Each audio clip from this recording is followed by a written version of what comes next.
시편 9편입니다. 하나님의 말씀입니다. 하나님의 말씀을 들으십시오. 다윗의 시 인도자를 따라 뭇날벤에 맞춘 노래. 내가 전심으로 여호와께 감사하며 주의 모든 기이한 일들을 전하리이다. 내가 주를 기뻐하고 즐거워하며 지존하신 주의 이름을 찬송하리니 내 원수들이 물러갈 때 주 앞에서 넘어져 망하니이다. 주께서 나의 의와 송사를 변호하셨으며 보좌에 앉으사 의롭게 심판하셨나이다. 이방 나라들을 책망하시고 악인을 멸하시며 그들의 이름을 영원히 지우셨나이다. 원수가 끊어져 영원히 멸망하였사오니 주께서 무너뜨린 성읍들을 기억할 수 없나이다. 여호와께서 영원히 앉으시며 심판을 위하여 보좌를 준비하셨나이다. 공의로 세계를 심판하시며 정직으로 만민에게 판결을 내리시리로다. 여호와는 압제를 당하는 자의 요새이시오 환난 때의 요새이시로다. 여호와여, 주의 이름을 아는 자는 주를 의지하오리니 이는 주를 찾는 자들을 버리지 아니하심이니이다. 너희는 시온에 계신 여호와를 찬송하며 그의 행사를 백성 중에 선포할지어다. 피 흘림을 신문하시는 이가 그들을 기억하시며 가난한 자의 부르짖음을 잊지 아니하시도다. 여호와여, 내게 은혜를 베푸소서. 나를 사망의 문에서 일으키시는 주여, 나를 미워하는 자에게서 받는 나의 고통을 보소서.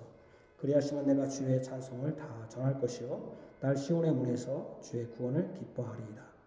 이방 나라들은 자기가 판 웅덩이에 빠지며 자기가 숨긴 그물에 자기 발이 걸렸도다. 여호와께서 자기를 알게 하사 심판을 행하셨으며 악인은 자기가 손으로 행한 일에 스스로 엎겼도다.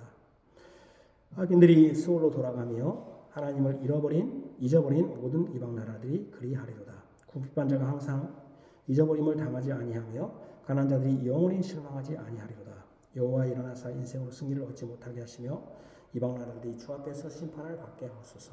여호와여, 그들을 두렵게 하시며 이방 나라들이 자기는 인생일 뿐인 줄 알게 하소서. 아멘. 시편 142편 4절에서 6절입니다.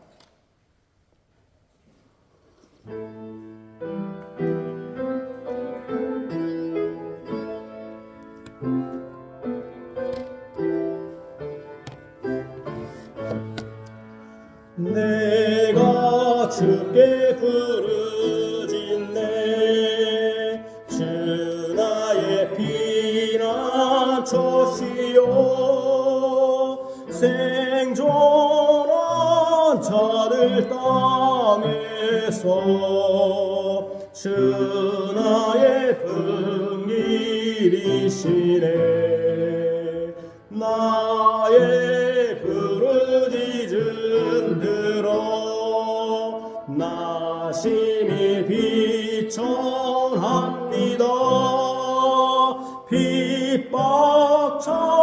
핍박자에게서 건져 그들 나보다 강하네. 내 영역에서 이끌어 주 이름 감사하게 주 내게 갚아주시니 의인들 나를 들으리. 아멘. 카페에 국내배 설교에 제 설교 본문이 올라와 있습니다. 같이 보시면 설교를 이해하는 데 더 도움이 되겠습니다. 2023년 10월 22일 주일 오전 예배 시편 9편입니다. 시편 9편입니다. 제목은 여호와여 일어나사 인생으로 승리를 못하게 하소서입니다. 우리 구주 예수 그리스도의 사랑을 받는 성도 여러분, 지금 중동에 화약고가 다시 터졌습니다. 중동은 항상 중동이 어딘지 아시죠? 이란, 이라크, 아프가니스탄, 이스라엘, 레바논 이쪽입니다. 사우디아라비아. 항상 전쟁의 소식이 끊이지 않고 전해지는 지역으로 유명합니다. 이라크 전쟁, 아프가니스탄 전쟁, 그 이전에는 또 이스라엘과 이집트 전쟁, 그리고 이스라엘과 그 주변 국가의 분쟁은 계속 이어져 오고 있는 현실입니다. 특별히 거기가 더 주목받는 이유는 그 지역이 석유가 많이 매장되어 있는 지역이기 때문에, 생산이 많은 지역이기 때문에. 쿠웨이트 전쟁도 있고 굉장히 전쟁의 어떤 소식들이 계속 이어지는 곳이 그 지역입니다. 이번에는 그 이스라엘 지역에서 분쟁을 넘어 전쟁과 같은 상황이 발발했습니다.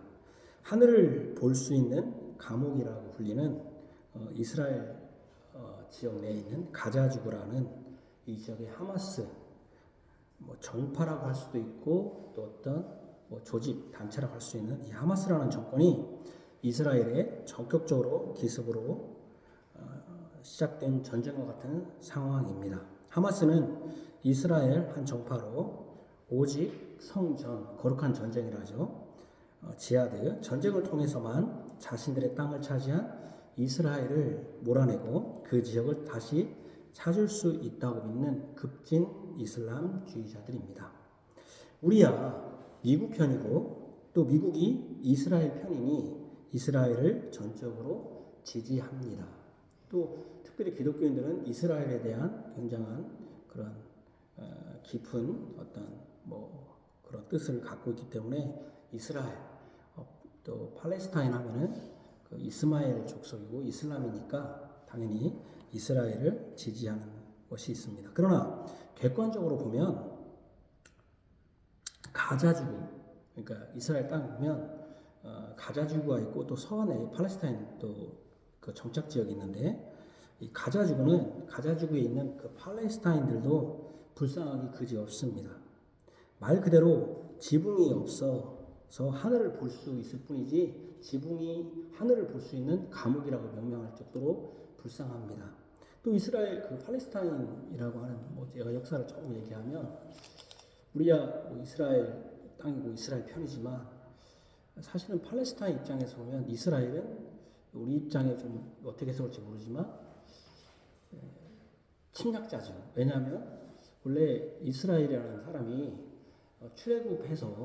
출애굽해서 이스라엘 가나안 땅을 점령했습니다. 그게 이스라엘 땅이었죠. 그러다가 계속 살고 있다가 주후 2세기 그러니까 200년쯤에 그들이 다 쫓겨납니다. 그래서 세계로 다 흩어져요. 그러니까 디아스포라라고 하죠. 세계로 다 흩어져 살다가 가진 고난을 당하다가 특별히 나치의 홀로코스트라는 가진 고난을 당하다가 1945년에 그들이 그 땅, 이스라엘 땅을 딱 차지해버렸어요. 지금까지는 세계로 다 퍼져 있다가 그 땅에 이미 살고 있는 사람이 있었어요. 이게 누굽니까? 지금 팔레스타인 사람이에요. 그 사람들이. 거기에 이미 정착이 있었어요. 근데 느닷없이 이스라엘 사람들이 와가지고 1945년 이건 독립국가다 하고 그럼 팔레스타인은 독립국가잖아요. 팔레스타인은 이게 말이 떨리니까 팔레스타인은 지금도 국가라고 인정을 안 해요. 독립국가라고 인정을 안 해요. 그러면서 이스라엘 독립국가로 딱 세워버려요. 열강이 세계 각국이 미국, 러시아, 세계 그 유럽 국가가 그러니까 한마디로 하면 어떻게 되는 겁니까? 누가 침략자예요? 어떻게 보면 팔레스타인 입장에서 보면 이스라엘이 침략자예요. 자기들이 멀쩡히 살고 있었던 땅이에요. 그리고서는 자기들 깃발 딱 꽂고 이건 내 땅, 니들 철로 나가 해놓고는 몰아내가지고 하나는 서안지구고 저기 요단강을 중심으로 한 서안, 그 다음에 가자지구 저쪽 그 지중해 쪽에 있는 그쪽에다가 몰아넣어가지고 그래놓고는 어떻게 하냐면은 왜 지붕이 열려있는, 그러니까 지붕 없는 감옥이라고, 하늘을 볼 수 있는 지붕 없는 감옥이라고 하냐면은 모든 것을 다 이스라엘이 통제해요. 이스라엘에서 거기서 물 같은 전기나 물, 이런 가스 할 것 없이 다 이스라엘에서 공급해요. 조금씩 죽지 않을 만큼만 넣어주는 거예요, 거기를. 죽지 않을 만큼. 그러니까 그 사람들 갇혀가지고 할 수 있는 게 뭐냐면 아무것도 없어요. 실업률이 50%가 넘고 그것도 나머지 50% 조금 그 통로로 이스라엘 나가고 해상도 다 봉쇄해가지고 나갈 데도 없어요. 아무것도. 그 사람들이 그러니까 우리가 볼 때는 지금 팔레스타인이 막 엄청난 무기가 있는 것처럼 보이지만 그 사람들이 할 수 있는 게 뭐냐 맨날 보면 텔레비 보면 소년들이 뭐 던져요? 소년들이 그 돌멩이 던져요. 다윗이 돼가지고 돌멩이 던지면 저쪽에서는 뭐예요? 막 첨단무기로 쏴버려요. 그렇게 그거밖에 없어요, 그 사람들. 어떻게 보면 팔레스타인 사람들도 참 불쌍해요. 보면은 우리야 독립국가가 아니라니까 국가를 인정 안 해줬다니까요, 아직은. 그러니까 참 자기네들이 지금까지 꿋꿋이 살고 있었는데 어떻게 보면 참 불쌍하게 그지 없어요, 그 팔레스타인도. 그러나 어쨌든지 간에 또 우리 입장에서 보면 또 이슬람이 또 거기를 그러니까 어떻게 됩니까? 모든 것을 다 이스라엘이 통제하기 때문에 참 한국이 뚫린 감옥이다. 그들의 마음에는 뭐겠습니까? 이스라엘에 대한 증오심밖에 없어요. 그들의 땅을 빼앗은 증오심뿐이에요. 증오심. 이스라엘에 대한 증오심. 그래서 그들의 그 증오심을 그런 증오심의 마음을 얻은 자가 누구냐면 이슬람 급진주의자들. 왜? 여기서 여러분 어떻게 되겠습니까? 어차피 죽을 거 뭐 들고 해야 돼요? 어차피 여기서도 죽고 저기서도 죽느니 어떻게 해야 돼? 싸움이라도 한번 하고 죽자. 어차피 그러니까 급진주의가 발동을 하는 거죠. 그래서 이슬람 급진주의 하마스가 그들의 민심을 얻은 것입니다. 이 전쟁은 이스라엘과 팔레스타인의 전쟁인데 세계가 지금 둘로 나누어져 있습니다. 미국과 유럽을 위시한 서방 세계는 이스라엘을, 이란과 사우디아라비아를 비롯한 중동 지역은 팔레스타인을 지지하고 나선 것입니다. 이런 양상은 현재 진행 중인 러시아와 우크라이나와의 전쟁에도 비슷한 양상입니다. 미국과 유럽을 중시한 서방 세계는 우크라이나를 이 전쟁도 이렇게 된 것이죠. 우크라이나가 지금까지 그 러시아의 말하자면 속국은 아니지만 옛날에 소련에서 소비에트 연방에 같이 있었잖아요. 그래서 러시아의 영향이 있었는데 이 우크라이나가 느닷없이 나는 니네들 안 붙고 저쪽 나토로 붙겠다. 나토가 어떤 것입니까? 미국이 유럽에서 러시아의 확장을 막기 위해서 어떤 군사 조직체를 만든 게 나토거든요. 나 나토로 붙겠다 하니까 러시아가 이것 봐라? 지금까지는 내 영향이 있었는데 내가 독립한다고 하니까 공격한 거잖아요. 따지고 보면. 그러니까 이 유럽과 미국은 우크라이나를 지지할 수밖에 없죠. 그 다음에 중국과 북한 등은 러시아를 지지합니다. 이 두 전쟁에는 우크라이나나 러시아 또 이스라엘과 팔레스타인의 이 두 전쟁에는 공통점이 있어요. 그게 뭐냐면은 미국과 유럽으로 대변되는 기독교 세계와 이란을 위시한 중동의 이슬람 세계가 있고요. 거기다가 러시아와 중국의 공산 세계가 그것입니다. 결국 이 싸움에는 기독교와 이슬람 또 기독교와 공산권 뭐 꼭 그렇게 그 사람들이 뭐 내가 이 기독교 뭐를 싸운다 이러지는 않지만 맞아면 그들이 지금 하는 그 양상이 우크라이나를 지지하는 것은 기독교 세계관에 있는 사람들이고 대부분 또 저쪽 이스라엘에 있는 사람들도 여러분들이 지금 하마스를 지지하지는 않잖아요. 하마스 지지하는 분 손 들어봐요. 팔레스타인 하마스. 제가 아이고 팔레스타인 그렇게 참 힘든 사람들이다. 목사님 말 들어보면 참 그 사람들 불쌍해. 나는 팔레스타인을 지지하긴 하면 손 들어봐요. 이스라엘 지지한다. 다 이스라엘이잖아요. 이스라엘 지지도 않고 오는 사람. 저 사람들은 전쟁 나면 제일 먼저 튈 사람들이에요. 근데 두 사람이 있네? 이 두 사람은 내가 볼 때는 지금 예비군을 해가지고 지금 예비군 하는 사람들인데 해당되는 사람들이 제일 먼저 튀려고 지금 토론 안 되네? 아니죠. 가야 돼요. 이번에 저번에도 얘기했잖아요. 이스라엘은 바로 전쟁 났다 보니까 바로 비행기표를 끊는다고. 근데 이 두 사람 비행기표를 끊을 것 같아요? 아니요. 이 두 분들 남자들만 그런다니까 또. 참 하여튼 우리나라 사람들이 문제예요. 목사라는 사람은 나 군대도 다시 가기 싫다고 그러고 저 두 분은 또 나는 앞으로 안 들고 이 두 분도 아마 전쟁이 났다면 바로 비행기 티켓을 끊을 것 같아요. 이스라엘 사람들처럼. 근데 어떻게 하려고? 아니 비행기 티켓 돈 없어서 아니에요. 끊어요. 빨리 끊어요. 제일 먼저 끊어. 근데 어떻게 하려고요? 네, 아니에요. 불러요. 부르는데 이분들은 바로 끊는데 저 피우잖아 얼굴을. 이 피우는 사람들이에요. 어디 피울 데 없는가 하고 빨리 피우려고. 아이 우리나라 이거 큰일 났어요. 지금 큰일 났어. 어쨌든 그러면 안 됩니다. 전쟁 나면 나가야죠. 우리 미래를 위해서, 아이들을 위해서. 전 나갑니다. 전 나갈 겁니다. 네, 나갑니다. 나가야죠. 어떻게 하겠습니까? 나가야 돼요. 네. 나갑니다. 우리 아이들을 위해서 나가야죠. 네, 전문 사람이 나가야죠. 결국 이 싸움의 배후에는 기독교와 이슬람, 기독교와 공산권이 있습니다. 물론 그들이 내가 이거는 기독교 정신으로 싸운다.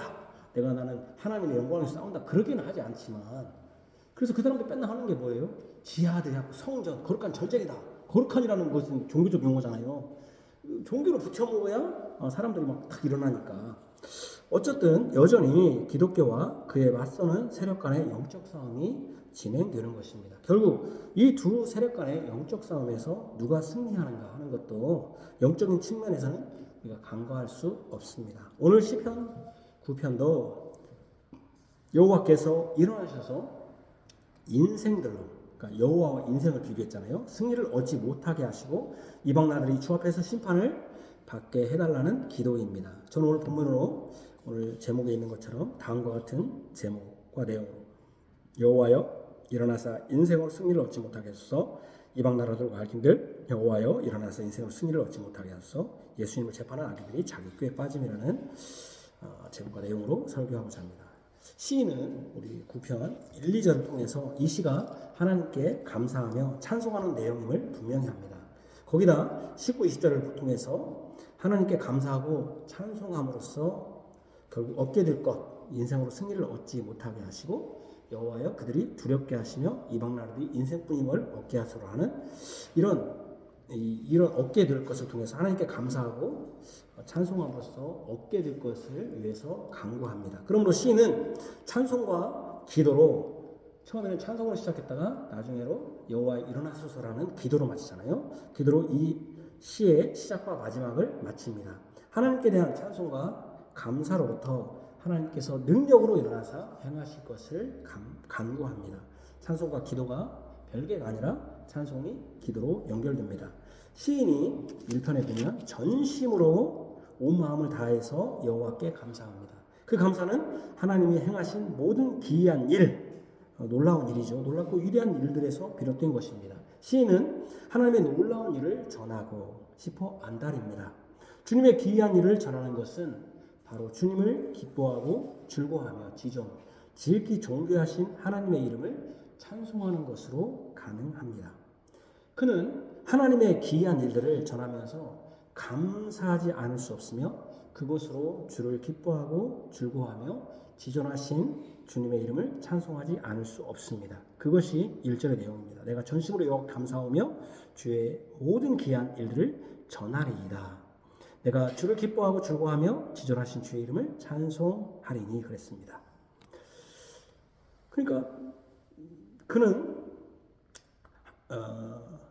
이것은 자신뿐 아니라 모든 언약 백성들이 그렇게 할 것을 또 촉구합니다. 11절에 보면 너희는 시온에 계신 여호와를 찬송하며 그의 행사를 백성 중에 선포할지어다. 우리는 하나님의 은혜에 감사합니다. 이렇게 고백합니다.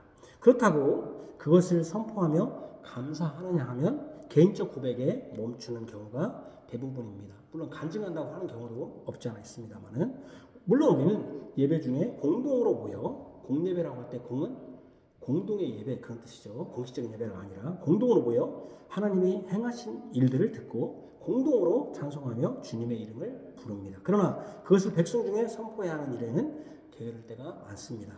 언약의 백성들에게 그리고 모든 사람들에게 하나님이 하신 일들을 선포해야 합니다. 3절 이하로부터는 시인이 감사하며 주를 기뻐하며 즐거워하며 주의 이름을 찬송하는 주님의 기이한 일, 그러니까 놀라운 일을 구체적 내용입니다.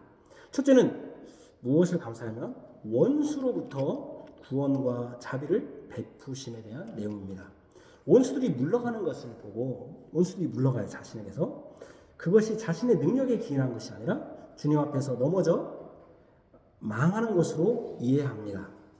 여기 다윗의 원수들은 이방 나라들임이 분명합니다. 5절에 이방 나라들을 책망하시고 악인을 멸해달라고 하는 것을 보면 더욱 그러합니다. 다윗은 원수들이 물러나는 것, 즉 그들이 넘어져 망하는 것을 뭘로 비유했냐면 하나님이 자신의 의로움과 송사에 대해서 변호하시고 그를 인정해 주신 것으로 여깁니다. 4절에 보면 4절을 읽겠습니다. 4절에 보면 주께서 나의 의와 송사를 변호하셨으며 보좌한사 의롭게 심판하셨나이다. 그러니까 3절에 내 원수들이 물러갈 때 이것을 뭘로 비교했냐면 마치 다윗은 이방 나라들인 악인과 원수들과 자신이 싸우는 것을 어디 그림 언어로 표현했냐면은 마치 법정에서 판사 앞에서 싸우는 두 피고인 또는 두 원고로 비유합니다. 두 피고인 중에 하나님께서 자신을 의롭다고 하시고 이 재판 송사에서 자신을 변호해 주셔서 반대편에 있는 다윗의 대적들 즉 다윗의 원수들을 의롭게 심판하시는 것으로 표현합니다. 하나님이 의로운 재판장이시기 때문에 자신의 의를 알아봐 주시고 자신을 변호해 주시는 것에 감사하고 찬송하는 것이죠. 그러니까 결국 이제 여러분 막 둘이 싸우면 여러분 다윗은 왜 이 이방 나라들과 악인들이 물러나고 그들이 심판받는 것을 왜 법정에다가 세웠냐면은 여러분 이 세상에서 막 싸워봐요. 옳고 그름이 드러나요, 안 드러나요? 옳고 그름이 안 드러나잖아요. 그것을 여실하게 보여주는 게 어디예요? 아니 공산주의는 드러나잖아요. 예를 들어 우리 사회에서 우리 나라에서 둘이 막 싸워요. 근데 누가 옳고 그름이 드러나지 않아요. 2년 전에 정치잖아요, 정치. 예, 그 정치에 별로 관심이 없을 사람들이 정치해. 쌈만하는 거 좋아하는구만. 근데 그거 누가 그런지 몰라요. 이쪽에서 말하면 말고 저쪽에서 말하면. 그래서 맨 정치 얘기하면은 들어보면 다 맞아 듣는 사람이 없어요. 그러잖아요. 그러니까 정치는 뭐만 남아요? 나중에 말만 남아요. 말만. 싸움은 하는데 말만 남아. 다 맞아. 근데 그 사람들이 누가 이겼냐 졌냐는 뭘로 판단하나요? 정치는? 투표도 안 하는 사람이 참 투표는 또 잘하네. 선거로 나타나잖아요. 선거로 딱 나타나잖아요. 그죠? 예, 오늘은 막 바닥바닥 돌아가네. 버쩍버쩍 튀네. 그죠? 선거로 결판나잖아요. 선거로 딱 이게 누가 옳다. 그러면 그 사람이 사실은 옳은 것은 아니지만 어쨌든 그걸로 결판난다고 생각하잖아요. 자, 두 사람이 막 싸워요. 막 싸워요. 치고받고 싸워. 그러면 모르잖아요. 그때 누가 필요해요? 경찰에 와야죠. 경찰에 와서 막 싸워서 경찰에 조사해서 누구한테 보내야 돼요? 법정에 보내야죠. 판사가 판단하는 거잖아요. 우리는 그래서 우리는 무슨 국가라고 하죠? 법치고. 역시 똑똑한 것도 저 뒤편에 잘하네.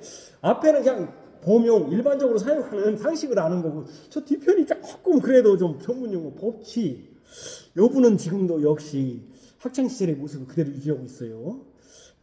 법치잖아요, 법치. 법이 통치한다. 대통령이 통치하는 게 아니라 왜 또 거기서 또 웃어요? 그러니까요. 법이 통치한다고 하잖아요, 법이. 법이 통치하잖아요, 법이. 법치.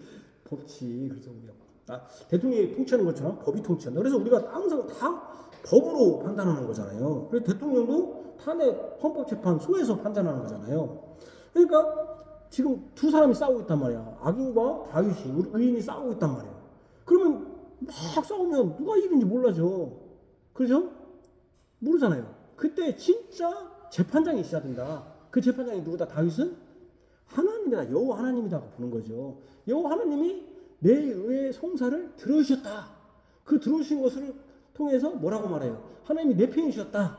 내 편이시니까 얼마나 감사하냐. 그런 것은 뭐냐? 나의 의로움을 받아주셨다 생각하는 거예요. 그래서 여러분 자신을 변호해 주신 것 이것을 감사하고 찬송하는 거죠. 이게 참 감사한 일이죠. 우리가 이 땅에 살아가면서 나중에 결국 심판대에 있을 텐데 하나님이 내 편에 대해서 변호하지 않고 검사석에 있으면 얼마나 두렵겠습니까? 영원한 심판자인데. 그죠? 그래서 재판장이신 하나님은 영원한 왕으로 제가 지금 이거 다 설명하고 있는 거예요. 영원한 사절을 지금 설명하고 있는 거예요. 영원한 왕으로 영원히 그 자리에 좌정하실 분이시며 그렇잖아요. 주께서 나의 의와 송사를 변호하셨으며 보좌의 행사 의롭게 심판하신다. 의롭게 공의로 누구 편이 아니라 자신을 그러니까 좌정하실 분이며 이방 나라들과 악인들을 심판하기 위하여 보좌를 준비하셨습니다. 보좌를 준비하셨다. 여기 있잖아요. 보좌에 앉으사 그랬잖아요. 그래서 7절에 여호와께서 영원히 앉으시며 심판을 위하여 보좌를 준비하셨도다. 제가 성경에 있는 걸 다 지금 하는 거예요. 하나님은 영원한 왕으로서 공의로 세계를 심판하시며 그랬잖아요. 공의로 심판하시며 제가 8절을 하는 거예요. 공의로 세계를 심판하시며 정직으로 만민에게 판결을 내리시도다. 그랬잖아요. 7절과 8절.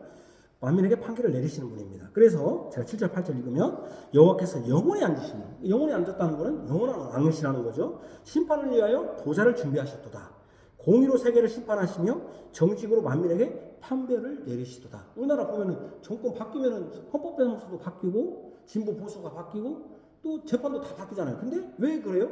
5년짜리니까. 그러나 하나님은 영원히 앉으시며 영원한 왕이시고 영원한 심판을 위해 보좌를 준비하셨도다. 공의로, 누구 편이 아니라 공의로 세계를 심판하시며 정직으로 만민에게 판결을 내리시도다. 여호와 하나님이 영원하신 심판자이신 것과 반대로 이방 나라들과 악인들은 영원하지 못해요. 자, 제가 5절 6절 읽겠습니다. 이방 나라들을 책망하시고 악인을 멸하시며 그들의 이름을 영원히 지우셨다. 아까 영원히 앉으시면과 영원히 지우셨다. 영원히 지우셨다. 반대죠. 또 원수가 끊어져 영원히 멸망하였어. 영원히라는 표현이 멸망하였을 것과 반대죠. 주께서 무너뜨린 성들을 기억할 수 없나이다. 요건 아까 기억한다고 했는데 보좌를 이제 준비했던데 여기는 기억할 수 없다. 그죠? 완전히 반대죠. 그러죠? 그러면 여기 이방 나라들과 악인들은 구체적으로 누구를 지칭합니까? 바로 시편 1편, 특히 2편에 나오는 세상의 군왕들과 관원들입니다. 이걸 연결해야 돼요. 시편을 계속. 헛된 일을 꾸미고 하나님을 대적하는 자들이죠.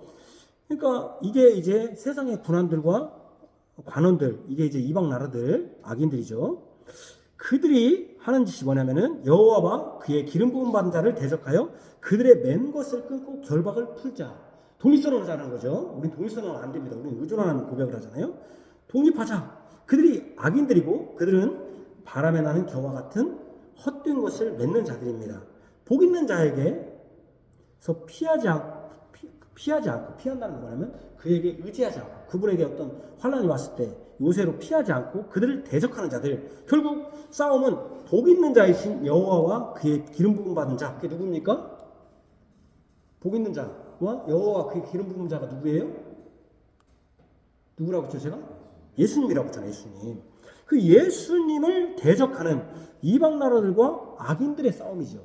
결국 시편은 결국 어떤 내용이냐면 시편이 계속 복 있는 자와 그를 대적하는 악인들의 싸움이에요. 근데 우리는 어느 편에 가야 된다? 복 있는 자로 피해야 된다. 오직 시편 16편에 있는 것처럼 복은 누구에게 있다? 여호와께 있사오니 그랬잖아요. 복은 하나님께 예수님께 있다나요. 그러니까 그래서 계속 그 말하자면은 다윗과 솔로몬은 계속 아삽은 계속 뭐라고 말하냐면 나는 주님께 피하겠다. 누구에게 피한다? 나는 여호와 그의 기름 부은 자들에게 피해야 된다. 한 사람은 어떻게 하는 거예요? 나는 피하는 게 아니라 나는 거기에 매이겠다. 한 사람은 어떤 거예요? 그러면 나는 나의 결박을 끊고 내가 해방되겠다. 독립선언하겠다. 이런 거예요. 지금도 마찬가지예요. 지금도 영적 싸움이 지금 계속 일어나는 거예요. 여러분들 안 해도 똑같아요. 나는 주님을 계속 의지하겠습니다. 나는 주님께 매이겠습니다. 이게 주님께 매이는 게 참된 자유입니다. 근데 사람들은 뭐예요? 나는 나로서 살아야지. 왜 내가 누구한테 매이냐? 나의 자유는 나는 풀어지는 거다. 아니죠. 계속 그런 싸움이에요. 우리 마음에 계속 그런 싸움이에요. 이것이 영적 싸움이죠. 싸움은 결국 복 있는 자이신 여호와 기름 부음 받은 자와 그를 대적하는 이방 나라들과 악인들의 싸움입니다. 이것이 영적 전쟁의 핵심입니다. 이것은 이미 죄를 지은 아담 이후에 계속 벌어지고 있는 일입니다. 여자의 후손과 뱀의 후손 사이 영적 전쟁입니다. 서두에 말한 미국을 이시한 서방으로 대표되는 기독교 세계와 중동의 이스라엘과 러시아 중국으로 대별되는 공산 세계 간의 싸움도 결국은 여자의 후손과 뱀의 후손 사이의 영적 전쟁입니다. 물론 그들이 나는 종교로 싸운다 그것은 아니지만 결국 따지고 보면 그 찬우가 그런 얘기를 해요. 아빠 결국 미국이 이기고 영국이 이기래. 근데 만약에 러시아가 진짜 세계를 다 먹었으면 또 요즘 그래. 히틀러가 세계를 먹었으면 어떻게 됐을까요? 나치가 세계를 먹었으면 처음에 일어난 일이 뭐예요? 뭐부터 일어나겠습니까? 일본이 먹었으면 태평양을 다 먹어버렸으면 미국이 졌으면 어떻게 됐을까요? 첫 번째 하는 일이 뭐예요? 네. 천황을 하고 기독교 다 무너뜨리는 거잖아요. 그러잖아요. 우리 주기철 목사님이랑 다 그래 죽었던 이유가 뭐예요? 수사참배하라 하셨잖아요. 나치가 한 게 뭐예요? 기독교인들 다 말살시켰잖아요. 만약에 그들은 그것 때문에 싸운 건 아니지만 그리고 그 배후를 조정하는 게 누구냐는 거예요. 나치가 뭐다 나는 기독교를 다 파괴하겠다고 한 건 아니에요. 뭐 예를 들면 일본이 나는 기독교를 하기 위해서 중국을 쳐들어간 것도 아니고 태평양 전쟁이 일어난 게 아니고 땅을 먹으려고 먹은 거죠. 나는 세계를 다 먹겠다. 나치도 마찬가지고. 그러나 그 배후에는 뭐가 있다는 거예요? 사단이 있어서 기독교를 북한이 우리나라 쳐들어온 게 뭐 기독교인을 죽이자고 쳐들어온 게 아니잖아요. 자기 땅을 먹자고 쳐들어온 거잖아요. 그지만 그 배후에는 누가 있다? 사단이 있더라는 거예요. 그 배후에는.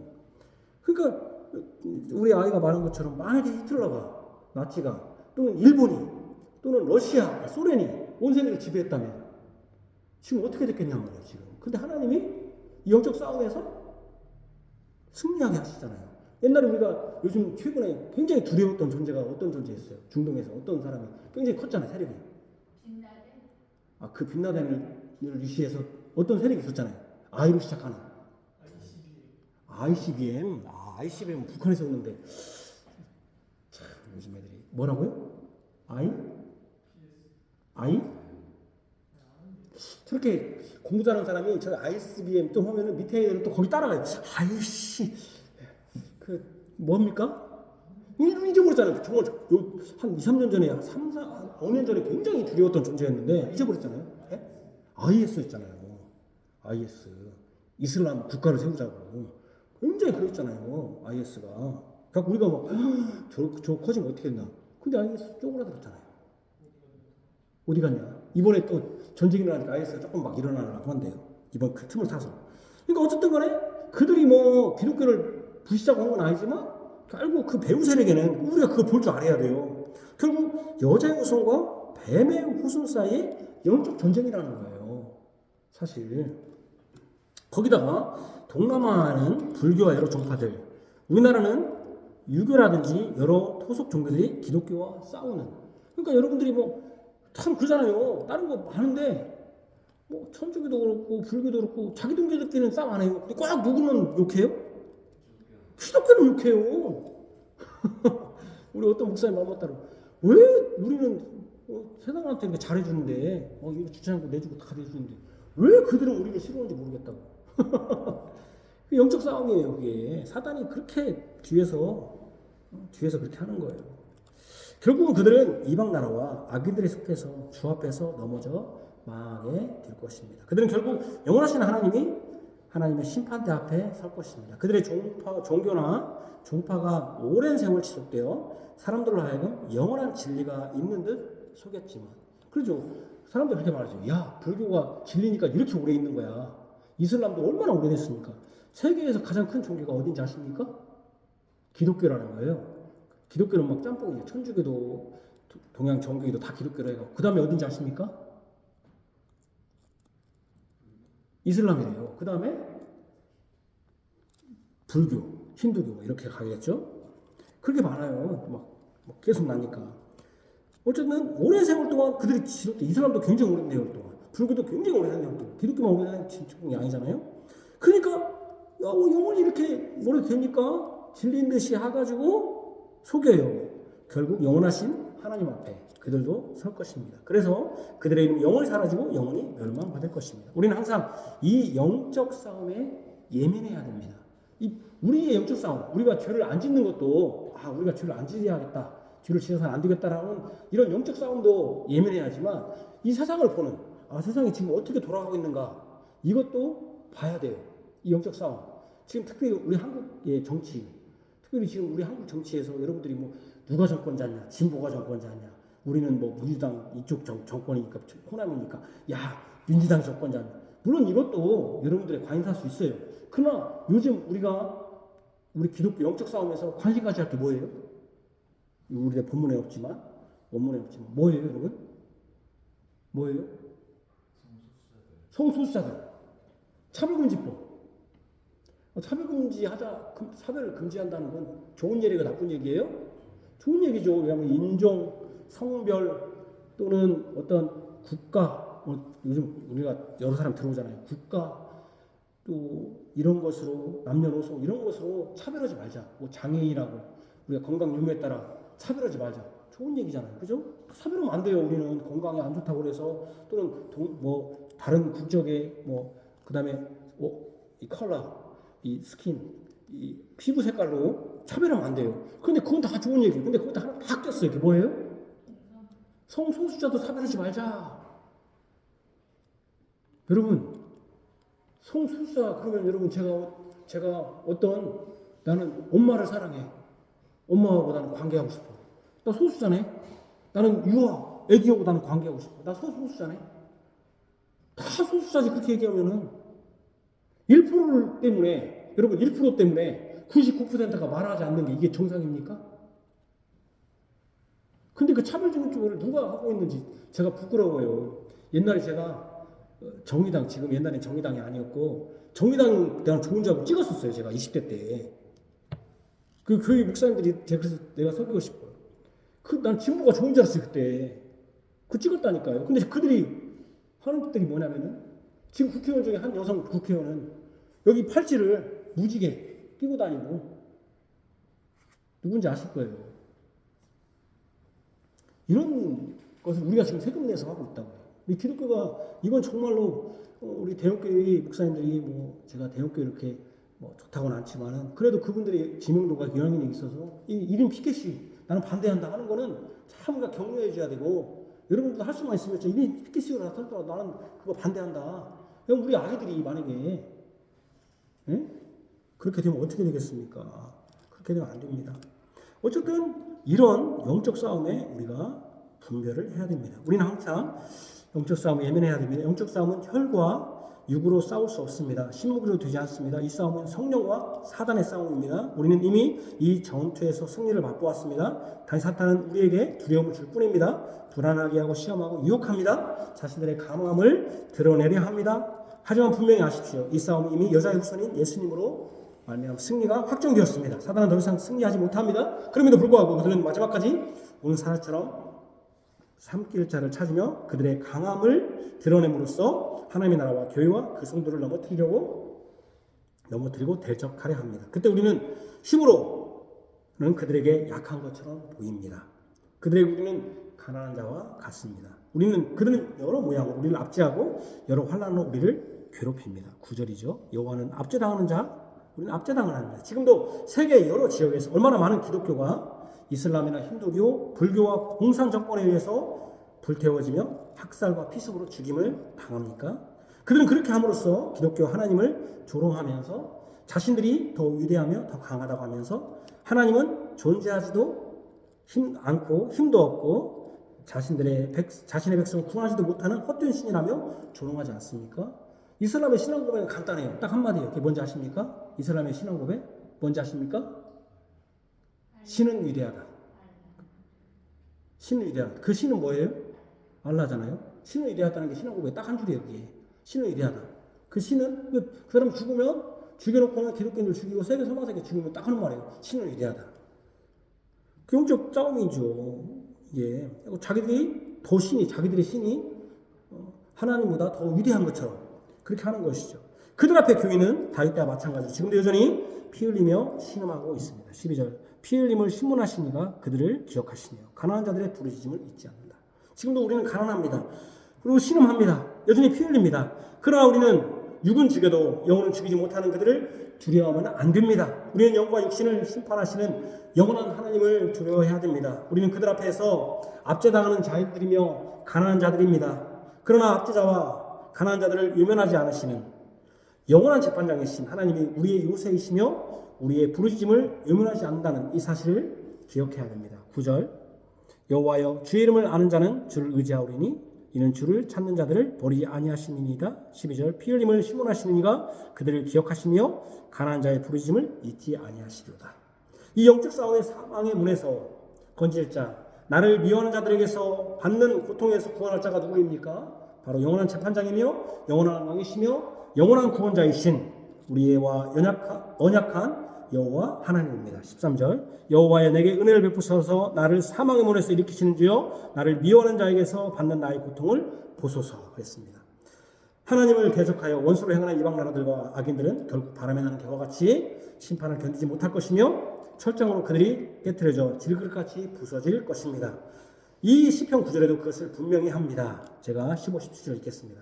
이방 나라들은 자기가 판 웅덩이에 빠지며 자기가 숨긴 그물에 자기 발이 걸렸도다. 여호와께서 자기를 알게 하사 심판을 행하셨으며 악인은 자기가 손으로 행한 일에 스스로 엉켰도다. 악인들이 스올로 돌아가며 하나님을 잊어버린 모든 이방 나라들이 그리하리로다. 하나님을 잊어버린 모든 이방 나라들은 자기가 판 함정에 자신의 발이 걸릴 것입니다. 자신들이 행한 일에 자신들 스스로 엉켜서 결국에는 죽음의 심판을 받을 것입니다. 결국 심판을 견디지 못하고 다 멸망할 것입니다. 시편 1편에 분명히 나왔죠. 이 시편 9편은 핵심이 이겁니다. 여호와 일어나서 인생은 뭡니까? 악인들이죠. 이방인들이죠. 승리를 얻지 못하게 하소서. 이 내용입니다. 이 영적 싸움은 계속될 것입니다. 이 영적 싸움에서 이방 나라들과 그 왕들과 가난들은 사탄의 편에 서서 그들의 힘을 과시할 것입니다. 그리고 그들이 승리한 듯이 개가 승리의 노래를 부를 것입니다. 지금도 세계 도처에 아프리카, 또 동남아, 또 중동에서 또 북한같이 공산권에서 세계 도처에서 기독교인들이 핍박을 당하고 압제를 당하며 교회가 불태워지고 교회 자체를 허용하지 않는 공산권 국가와 이슬람 국가들이 얼마나 많습니까? 그들은 자신들의 사상과 신을 외치며 영원하신 심판자이신 하나님을 조롱하고 모욕합니다. 그렇게 함으로써 기독교의 하나님보다는 자신들의 신이 더 위대하다고 떠들어댑니다. 이런 영적 싸움의 현실 앞에서 우리는 다윗과 같이 하나님께 감사하며 주의 기이한 일을 전하면서 기도해야 됩니다. 이렇게 기도해야 됩니다. 여호와여, 19절입니다. 일어나십시오. 그리하며 인생으로 승리를 얻지 못하게 하십시오. 여호와여 일어나라는 건 여호와가 누구하고 싸우고 일어나라는 거예요? 인생. 이건 뭐하고 똑같은 거예요? 창조주가 누구하고 싸우라는 거예요? 피조물하고. 누가 이겨야 돼요? 당연히 창조주가 이겨야죠. 이거 근데 우리는 어떨 때는 우리가 만든 것에 죽을 때도 있죠. 차에 치여 죽기도. 그럼 하나님은 그러지 않죠. 그러니까 여호와의 인생으로 승리를, 하나님이 인생과 싸우라는 거예요. 그 승리를 얻지 못하게 하십시오. 이방 나라들이 주 앞에서 심판을 받게 하소서. 여호와의 그들을 두렵게 하시고 이방 나라들이 자기들은 인생뿐임을 알게 하소서. 여기서 인생뿐임을 알는다는 것은 하나님과 비교해서 뭐라는 거예요? 하나님 영원하신 하나님이라면 인생은 뭡니까? 죽는다는 것이죠. 아무것도 아니라는 것을 알게 해달라고 기도해야 합니다. 이게 19, 20절 내용입니다. 여호와께서 일어나신다는 것은 일을 하신다는 것을 의미합니다. 하나님이 전장에 나서신다는 것을 의미합니다. 여호와 하나님께서 싸움을 전선에 나가셔서 직접 전투하신다는 것을 의미합니다. 사람과 싸우는 것이죠. 인생과. 9편 서두에서는 하나님이 보좌에 앉아서 심판을 행하시지만 마지막 부분에서는 직접 일어나셔서 전쟁을 수행하십니다. 그리하여 인생으로 피조물로 승리를 얻지 못하게 하십니다. 왜냐하면 그들이 대적해서 피조물이 하나님을 대적하니까 승리를 얻지 못하게 하십니다. 이방 나라들과 그 관원들과 세상의 왕들이 하나님의 백성을 압제하고 죽임으로 피 흘리는 것을 보시고 직접 일어나셔서 그들과 싸우게 해달라는 기도한 것이죠.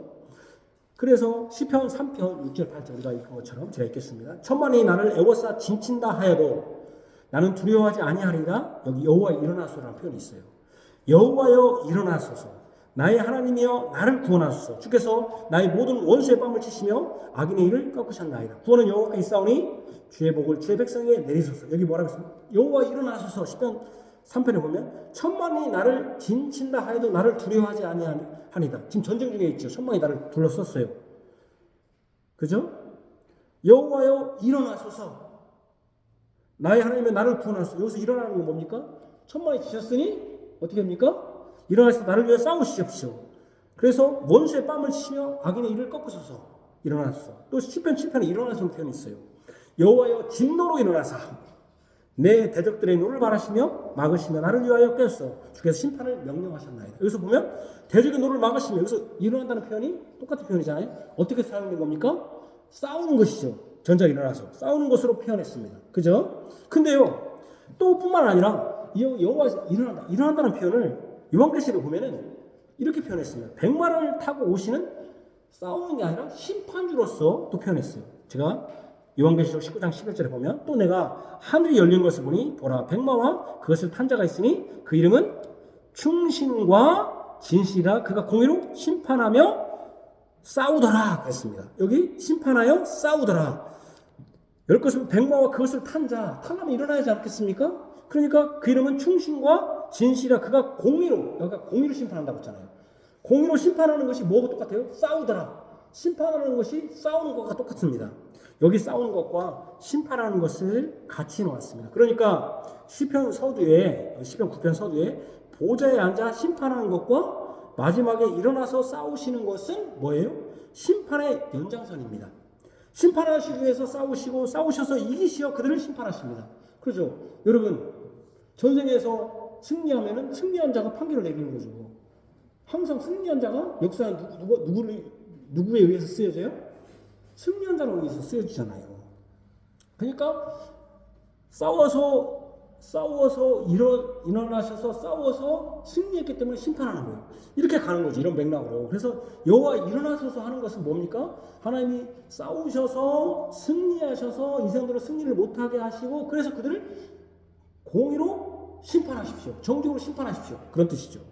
그것을 지금 맥락과 같이 이어지는 것이죠. 하나님이 일어나셔서 분명히 보여줄 것입니다. 바로 인생으로 그리고 자신이 인생뿐임은 뭐라는 거? 자기가 신이 아니라는 것을. 자기가 신처럼 하나님과 맞서려면 뭐예요? 하나님과 맞서야죠. 여러분 올림픽 할 때 여러분 급이 같아야죠. 52kg이고 여러분 역도를 든다. 52kg 그거고 130kg 그거 들으면 돼? 안 돼요. 급이 안 되잖아요. 그죠? 급이 같아야죠. 근데 하나님은 신인데 자기가 인생인데 하나님과 맞짱 떠. 그럼 자기를 뭐라고 생각한 거예요 지금? 인생이? 하나님이 지금 맞짱 뜨려고 그래. 그럼 뭐 한 거예요? 여러분 맞짱이 어디서 나오는지 아십니까? 여기까지 얘기하면 좀 그래 이따 얘기했습니다. 맞짱은 지금 그런 말을 하는 게 아니라 어쨌든 저하고 맞먹으려고 하는 거잖아요. 그러면 하나님과 맞먹으려면 자기는 뭐라고 생각하는 거예요? 자기도 신이라고 생각하는 거예요. 그러니까 여기서 시인이 뭐라고 하면 저 사람들이 지금 하나님을 지금 대적하면 이방 나라들 악인들이 나를 대적하는 게 아니라 자기를 대적하는 것을 뭘로 대적하는 걸로 보냐면은 하나님과 맞먹으려고 맞짱 뜨는 거래요. 맞짱이 뭐냐면 여러분 옛날에 우리 어머니들이 어디서 밥 먹었어요? 옛날 어머니들이 부엌에서 밥 먹었어요. 그러다가 처음에는 애기가 어렸을 때는 먹다가 애기가 좀 커지니까 어디서 밥 먹었어요? 안에 들어와서 밥상 옆에서 밥 먹었어요. 애기가 30대가 되니까 제가 한 얘기 안 해요. 어떤 친구가 이런 얘기를 하더라고요. 그거 맞는 것 같아요. 되니까 여자가 힘이 세졌다는 거예요. 그래서 여자들이 어떻게 못 먹었냐면 같이 상에서 남편과 같이 먹었어요. 그걸 뭐래요? 맞상대해서 먹었다 해서 그게 뭐라고 해요? 맞서서 먹었다. 지금까지는 부엌에서 먹고 또 여기서 집에 와서도 상 아래서 먹고 근데 이제 같은 상에서 먹었다. 맞서서 먹었다. 그걸 뭐라고 한다고요? 맞상? 아니 맞서서 먹었다. 맘먹었단 말이에요. 그게 맘먹었다. 그게 맘먹었다는 얘기예요. 그게 맘먹었다는 의미예요. 그게 맘먹었다. 맞서서 먹었다. 틀린 말이 맞는 말이에요? 맘먹었다는 말이에요. 그게 맘먹었다는 뜻이에요. 진짜 맞는 것 같아요. 맘먹었다. 그게 맞짱이에요. 맘먹었다. 나하고 같은 급이 됐다는 거예요. 옛날에는 부엌에 있을 때고 여기 옆에 있을 때는 나하고 상대가 안 돼. 맞상대가. 그죠? 근데 요즘은 어떻게 됩니까? 이제는 엄마는 있는데 남편은 이제 어디가 있어? 저기 주방에 싱크대에서 먹는데요. 이제 맘먹는 모든 거죠. 남자들이 반대가 돼서 그게 맘먹는 거래요. 맘먹는 거죠. 여호와 하나님 앞에 무슨 말인지 아시죠? 그럼 맘먹으려면 뭐가 돼요? 급이 같아진다는 것이죠. 그러니까 여호와에 일어나서 그들이 뭐뿐인 걸 알게 하셔서 인생뿐임을 자기 스스로 인생인 걸 알게 해서 지금 인생인지 몰라. 자기 자신을 봐. 그게 처음 한 게 누구예요? 자기가 뭔지를 몰라. 자기 주제를 몰라. 그게 누가 한 거예요? 사단인 거잖아요. 그래서 제가 여기 악인과 이방인들이 제가 배후에 누가 있다는 거예요? 사단이 있는 거예요. 자기가 인생뿐인 거 같고 하나님과 맞짱 뜰 입장이 아니에요. 지금 맘먹을 입장이 아니오. 근데 지금 맘먹고 있네. 자기 이치가 아니오. 그죠? 그러니까 뭐예요 이게? 그 배후에 누가 있는 거예요? 사단이 있는 거예요. 사단이. 그러니까 하나님이 그래서 하나님이 딱 나타나면 이제 아는 거죠. 딱 드러나는 거죠. 너는 사람이요. 그죠? 사람이요. 뭐고 똑같냐면은 걔들이 막 누가 싸워갖고 막 지들끼리 얌수가 막 싸워. 막 수컷이. 근데 그거 보고 지들끼리 싸우면 막을 자가 없어요. 근데 누가 오면 막어? 자기보다 큰 사람이 오면 막어. 사자가 와갖고 막 사자가 대빵지대. 근데 사자가 막 다 싸운다고 해봐요. 근데 사자 총 갖고 온 사람이 딱 오면 못 오는 거 똑같은 거죠. 그런 식이란 말이에요. 어쨌든 그런 식이에요. 이방 나라들이 자기는 인생뿐인 줄 알게 하는 것입니다. 하나님께 피하지 않고 하나님을 의지하지 않고 하나님을 잊어버린 자들은 승리를 얻지 못하며 그들 스스로 자기는 인생뿐인 것을 확인해 줘야 돼요. 이사야 2장 2절을 보시면 너희는 인생을 의지하지 말라. 그의 호흡은 코에 있나니 샘할 가치가 어디 있느냐. 진정으로 인생을 의지하는 자, 사람은 샘할 가치가 없어요. 호흡에 있어요. 뭔 말이에요? 호흡이 끊기면 뭐한다? 죽는다. 인생의 하나님과 차이점은 뭐예요? 하나님은 영원하신 하나님이지만 인생은 죽는다. 코에 있다. 샘할 가치가 없다. 인생 뭐 사람 많다고 뭐 자기가 능력 있다고 아무 가치가 없는데 자기들이 막 돈이 있고 뭐가 권세가 있으니까 하나님인 줄 알아. 자기들이 막 대단한 존재인 줄 알아. 그러니까 하나님이 나타나서 인생, 자기 스스로 인생뿐인 걸 알게 해주십시오. 인생이 사람이 승리하지 못하게 해주십시오. 그렇죠. 이렇듯 그의 생명이 코에 호흡에 있는 샘할 가치가 없는 인생들이 영원하신 하나님과 맞짱을 뜬다고 맞먹는다고 대적하고 원수짓 한다는 것이 얼마나 비웃음거리밖에 더 되겠습니까? 그래서 시편 1편에 보면 하늘에 계신 하나님께서 뭐 하신다고 했어요? 비웃으신다고 한 것이 당연한 것입니다. 우리는 하나님을 찬송하면서 또 기도해야 됩니다. 하나님을 대적하는 자들을 하나님이 일어나시고 그들과 싸우시고 심판하여 주십시오. 그래야 그들이 승리를 얻지 못하고 인생일 뿐임을 스스로 알게 해 주십시오. 그리고 하나님을 대적하여 악인으로 원수짓을 했을 때 그의 이름이 영원히 사라지고 하나님을 잊어버린 백성이 수월 즉 영원한 사망에 이르도록 하나님께 구해야 합니다. 그들이 진정으로 하나님을 두려워하게 하시고 주님 앞에서 심판을 받게 하시며 인생으로 승리를 얻지 못하도록 기도해야 됩니다. 뿐만 아니라 여호와 하나님과 언약한 신실한 주의 백성들은 이것을 또 기억해야 됩니다. 궁핍한 자가 항상 잊어버림을 당하지 아니하며 가난한 자들이 영원히 실망하지 아니하며 궁핍한 자들은 경제적 궁핍을 말하는 게 아닙니다. 가난한 자들은 경제적 가난을 말하는 게 아닙니다. 궁핍하고 가난한 것은 압제받아서 부유한 자들부터 압제당하는 자들입니다. 강한 자들 앞에서 압제당하는 궁핍한 가난한 자들입니다. 그 다음에 9절과 10절에 여호와는 압제를 당하는 자의 요셉이요 환난 때의 요셉이시로다. 여호와의 주의 이름을 아는 자는 주를 의지하오니 이는 주를 찾는 자들을 버리지 아니하십니다. 이것을 기억해야 됩니다. 궁핍한 자와 가난한 자들을 잊어버리지 당함을 않고 영원히 실망하지 않는다. 여호와는 압제당한 자의 요셉의 환난 때의 요셉이다. 여호와 이름을 아는 자는 주를 의지하오니 주를 찾는 자들을 하나님이 버리지 않는다. 이것을 꼭 기억해야 됩니다. 하나님은 그를 의지하고 궁핍하고 가난한 자들을 잊어버리지 아니하시며 실망시키지 않으십니다. 하나님의 이름을 아는 자들은 그분을 의지합니다. 주님을 의지하기 때문에 주님을 찾습니다. 우리 유일하고 확실한 요새. 요새는 뭡니까? 공격에서 피할 수 있는 곳이잖아요. 피난처가 오직 여호와 하나님이시기 때문에 주님을 찾습니다. 그럴 때 우리는 주님은 우리를 버리지 않습니다. 여전히 주님은 우리의 고통을 다 보시고 그것을 기억하시며 우리를 구원하여 주십니다. 이 영적 싸움에서 여전히 우리는 지금 가난한 자이며 궁핍한 자이며 압제받으며 환난을 받습니다. 믿음의 가정에 자녀들이 고난을 받기도 하고 교회의 직분자들이 공경에 처하기도 하고 신실한 주의 백성이 직장에서 가정에서 여러 육신적 정신적 문제로 어려움을 당하기도 합니다. 개인적 어려움뿐만 아니라 믿지 않는 자들로부터 여러 가지 형태로 교회가 공격받으며 조롱을 듣기도 합니다. 교회가 진리로 조롱받기도 하고 교회가 세상으로부터 공격을 받습니다. 주님 믿는다고 모든 문제가 다 술술 풀리는 것이 아닙니다. 주님의 정체성 있는 교회가 부흥되는 것도 아닙니다. 다 어떨 때도 힘듭니다. 그렇다고 바로 하나님이 응답해 주시는 것도 아닙니다. 10장에 보면 하나님이 숨어 계십니다. 감추어져 있습니다. 숨어 계십니다. 그러나 우리는 잊지 말아야 합니다. 하나님이 여전히 우리의 요새이시며 주님을 찾는 자들을 버리시지 않는다. 이 말씀을 기억하고 찬송하며 감사해야 됩니다. 또한 세 번째, 예수님을 재판한 악인들이 자유에 빠졌다.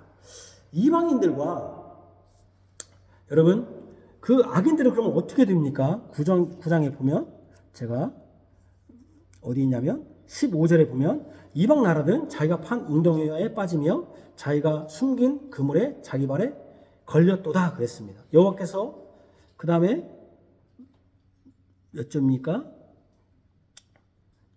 15절 16절 여호와께서 자기를 알게 하사 심판을 행하시며 악인은 자기가 손으로 행한 일에 스스로 엉켰도다 그랬습니다. 얽혔도다 그랬습니다. 얽혔도다. 자유판 웅덩이에 악인들은 빠진다는 거예요. 그 악인들과 이방인들이 자기의 꾀에 빠지는 가장 확실하고 명확한 것은 이 재판을 오늘 공의로 재판하신다 보니까 이 재판 관련해서 예수님을 재판하여 죽인 것입니다.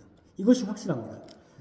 이방인인 헤롯과 합세한 악인 가룟인 유다와 로마인들이 예수님을 재판정에 놓았습니다. 정직한 공의로 심판하시는 이 하나님 여호와와 기름 부음 받은 자 예수님을 재판정에 놓았어요. 오히려 그들이 얼마나 웃기는 일입니까? 진정한 재판장이신 예수님이시며 여호와와 그의 기름 부음 받은 자인 하나님의 아드님이신 예수님께 입맞추기는커녕 그를 재판한 것입니다. 그들은 그 재판을 성공적으로 마쳤어요. 그죠? 여기 뭐였어요? 자기가 판 웅덩이, 성공적인 웅덩이를 팠어요. 악인들이. 그리고 자기들이 그물을 성공적으로 잘 얽혀놨어요. 그리고 걸려들었어요. 그 그물에. 그리고 그 판 웅덩이에 예수님이 빠져 들어갔어요. 아주 그 재판을 성공적으로 마쳤어요. 또 어떻게 됐습니까? 성공적으로 마쳐서 사형을 선고하고 사형도 일사불란하게 집행하기 이르렀어요. 바로 집행했어요. 그들은 가장 큰 성공을 한 듯이 보입니다. 그들의 판 웅덩이는 깊고 아주 깊어서 수월까지 들어갈 정도로 깊고 아주 그들은 성공적이었습니다. 예수님이 그물에 딱 걸려들었어요. 가룟유다의 그물에 딱 걸려들었어요. 아주 훌륭하게 잘 되었습니다. 그죠? 악인들이 이랬습니다. 그들은 가장 큰 성공을 한 듯이 보입니다. 예수님을 죽였으니까요. 그들의 구원자를, 세상의 구원자를 죽였으니까요. 그죠? 얼마나 큰 성공입니까? 웅덩이 깊이 팠고 구원자를, 세상의 구원자, 여자의 후손을 죽였으니까요. 성공했죠. 악인들과 그들의 배후에 있는 뱀의 후손인 사탄이 하는 짓들이 이런 것입니다. 그것이 자기가 판 웅덩이인 줄 모릅니다. 자기들을 위한 웅덩이인 줄 모릅니다. 그죠?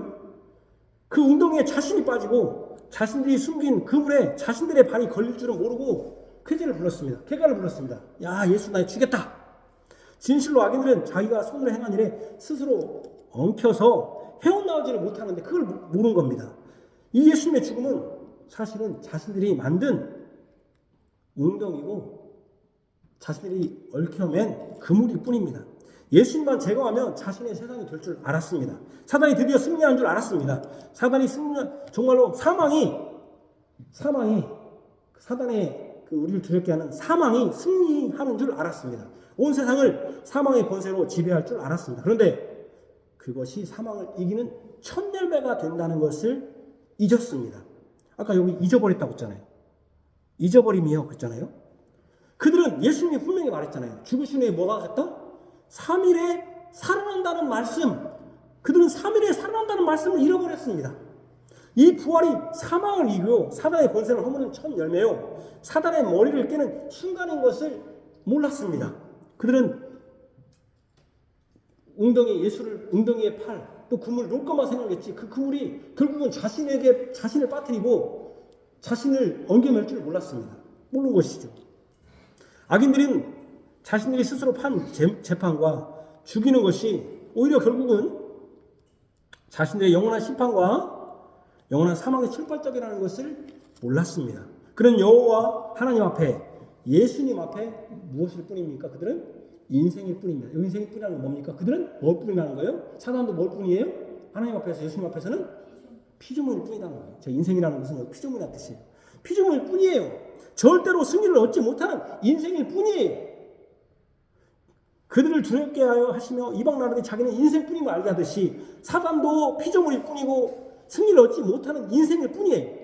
여호와께서 일어나심으로 어떻게 일어났습니까? 부활해서 무덤에서 일어나심으로 그들을 심판하시며 그들을 두렵게 하시며 인생뿐인 것을 예수님이 부활하심으로 예수님이 일어나심으로 분명히 보여주셨습니다. 악인들은 지금도 여전히 교회를 공격하고 교회를 조롱하고 또 진리를 전하는 교회를 조롱합니다. 니네 교회 봐라. 사람 오는 거 봐라. 야, 그렇게 하려면 때려쳐야지. 그렇게 말합니다. 니들 옳다고 하는데 조롱합니다. 우리 낙담합니다. 아, 나는 어떻게 할까? 여러분, 분명히 하나님께서 분명히 일어날 때가 있습니다. 견뎌야 됩니다. 그것이 뭡니까? 성도의 그게 견인입니다. 뭐 자기들 편하게 잘하면서 성도의 견인이 돼. 한 번도 핍박받은 일도 없고 맨날 성도의 견인. 그 견인을 사람들이 그렇게 표현하는가 봐요. 그 차를 끌고 다니는 견인. 예수님이 나를 끌고 다닙니다. 그 견인 아니에요. 견인은 뭐예요? 인내하는 거예요. 성도들이 언제 인내하는 교회를 핍박하니까 진리를 핍박하니까 참으라는 거지. 하나님이 나 쫓아가니까 나는 그러니까 난 아무것도 안 컸다. 어이구 좋네.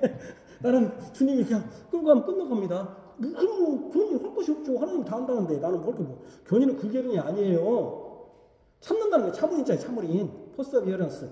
참고 인내하면 하나님이 우리를 돌봐주신다는 거예요. 견뎌 안 된다는 거예요. 지금도 여러분들이 만약에 직장에서 여러분들의 교회 안에서 또 여러분들이 진리 문제로 전혀 고민하지 않아요. 내가 핍박받는 것이 없어요. 그러면 여러분들 구편하지 않고 가난하지도 않아요. 목마름이 없어요. 그러면 뭐예요, 여러분들은? 지금 누구 편에 있는 거예요? 사단의 편에 있는 거죠. 그 편에 있으니까 편한 거지. 사단이 공격하지 않아. 그래서요, 우리가 수요일 밤에 하는 그 누굽니까? 스크루테이프의 편지에 보면은요, 이 스크루테이프 편지는 그 사단이 제일로 좋아하는 사람은 누구냐면은 환자라는 환자. 근데 환자인데 자기가 환자인지 몰라.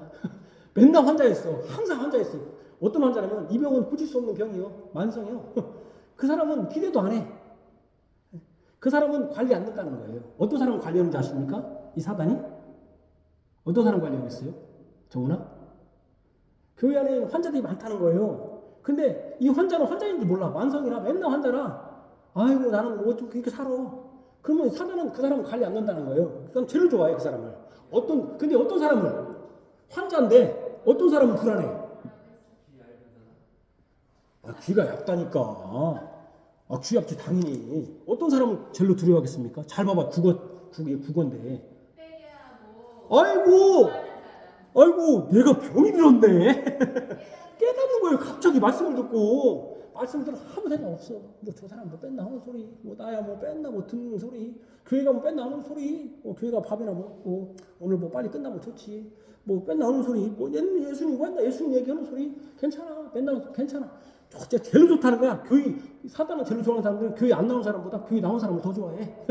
교회 안 나온 사람은 할 것도 없어. 깨달을 일이 없잖아. 교회 나온 사람도 괜찮아.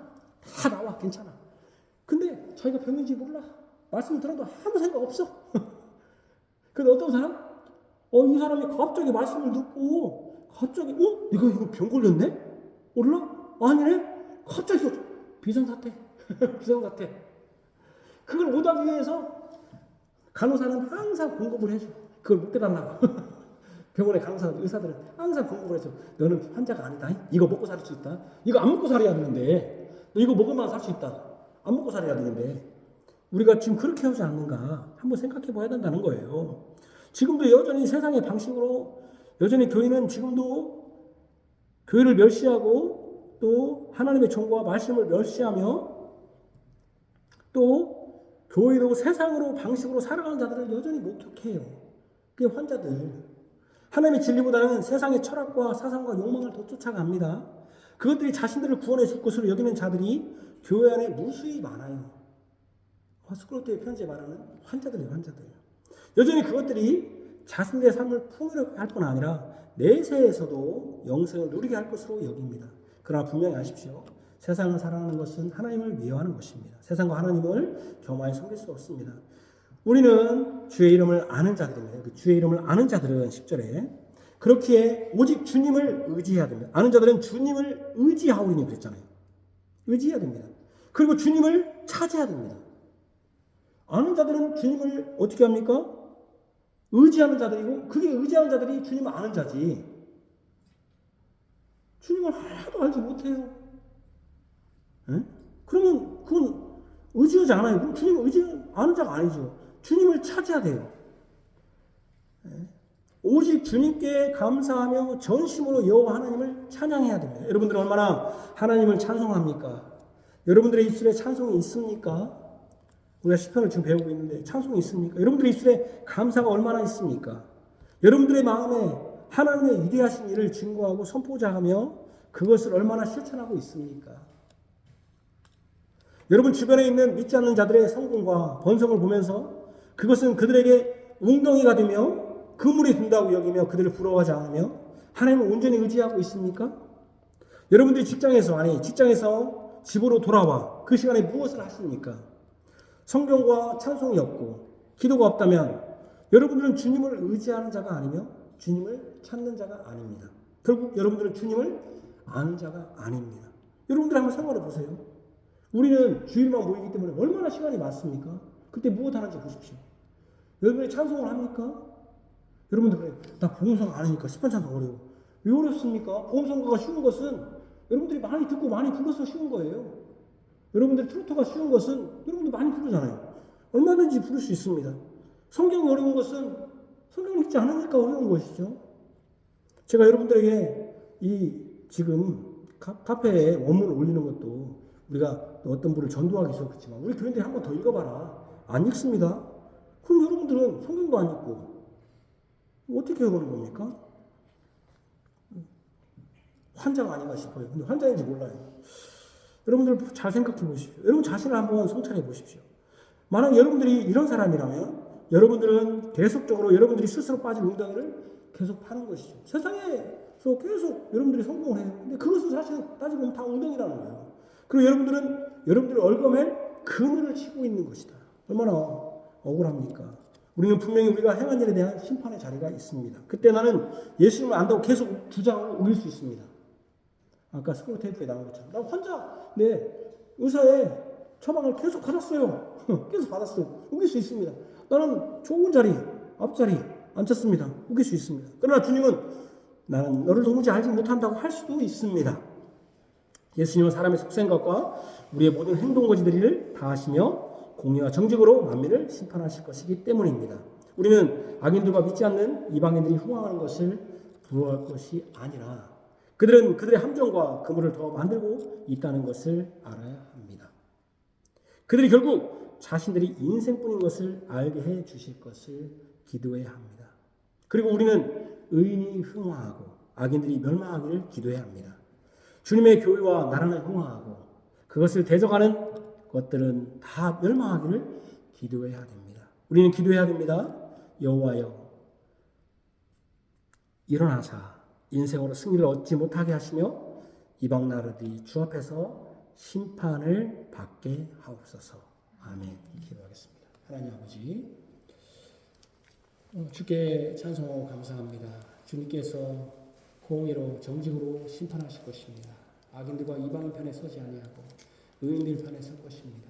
예수 그리스도의 입맞춘 자들에게 설 것입니다. 진정으로 주님을 여호와를 믿는 자들은 주님을 의지하고 주님을 찾을 것입니다. 뿐만 아니라 악인들은 자기들의 판 웅덩이에 빠지며 그들이 쳐놓은 그물에 다시 걸릴 것입니다. 우리는 주님께서 일어나셔서 사람으로 스스로 자신이 인생뿐임을 알게 하시며 그들을 두렵게 하사 승리를 얻지 못하게 하실 그 하나님을 의지하고 우리는 이 땅에서 가난하고 궁핍하지만 우리의 요새요 피할 바위이신 여호와 하나님을 의지합니다. 정말 우리가 주님을 알기 때문에 주님을 찾고 의지합니다. 진정 그렇습니까? 우리가 시편을 읽게 지금 공부 다시 설교를 들으면서 우리의 입술에 찬송이 있습니까? 유행가의 찬송, 유행가의 노래가 더 많습니까? 우리 안에 하나님의 말씀을 사모하는 열망이 많습니까? 세상의 어떤 지식을 추구하는 것이 더 많습니까? 하나님께 감사하고 하나님의 놀라운 기이한 일을 알기를 원합니까? 우리의 인생이 세상의 가치, 우리의 지금, 우리의 일상을 통하여 하나님께 영광 돌리며 하나님 나라가 확장되기를 원하고 주님의 교회가 진리로 흥황하기를 원하고 있는지 우리 자신을 살펴보고 또 우리 교회를 살펴봅니다. 혹시라도 어떤 저자가 말한 것처럼 우리가 환자가 되어서 그런데 환자는 만성 환자라 항상 이렇게 살아왔기 때문에 이것이 그냥 노상 이런 삶이 이것이 그리고 적절하게 간호사들과 의사들이 공급해 주는 것으로 나는 살아온 것이 진짜 이게 삶인 줄 아는 것처럼 아는 삶이 아닌가. 이거 다 뿌리치고 밖에 나와서 활기차게 생활해야 되는데 주님 의지해서 하겠다는데 나는 환자로 여기서 살고 있다. 병을 깨닫지 못하고 있는 환자가 아닌지 우리 자신들, 우리 교회를 살핍니다. 주님, 우리가 이 땅에 살면서 여러 가지 고난과 고통이 있습니다.